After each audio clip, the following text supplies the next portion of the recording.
Hi, I'm Leslie Bumpus, owner of Redeeming Wellness, and I want to tell you about my why. Why am I doing what I do? Why am I a nutritional therapist? And my why has to do with my mother, who was what I call a Scottish warrior princess. She was 7 when her father died in World War II, and she had an older brother and 2 younger siblings. And as a single mom, her mother didn't have a lot of income, so my mother knew she'd have to go to work at 12.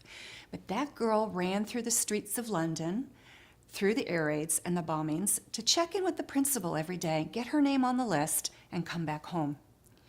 Flash forward to when she's 19, gorgeous red hair, white teeth, blue eyes. She crosses the Atlantic on the Queen Mary by herself and ended up in Chicago where she met my dad. Flash forward to childhood with me and my brother. Foods were foods of convenience. There was Carnation instant breakfast and TV dinners and Tang orange drink, or whatever that was, because it went to the moon with the astronauts. She wasn't a homemaker. She didn't know how to cook.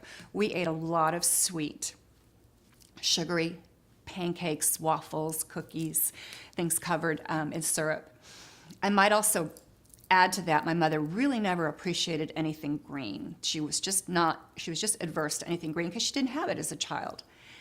My parents moved us all to Central Florida when I was about 16.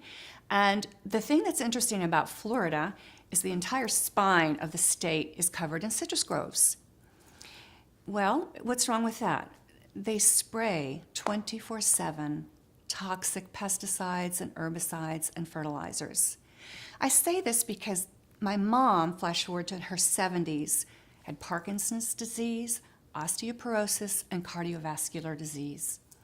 And we know through epigenetics that trauma influences your genes, environmental lifestyle influences your genes, and nutrition influences your genes. So I'm predisposed to those 3 conditions, but I don't have to turn those genes on. My mom had the perfect storm. She had trauma as a child, she was nutrient deficient, and she was covered in toxins. And so that's my why. I'm going to do everything I can to educate my friends, my family, to make sure they've got optimal health and they're not turning on those genes for disease. Thank you.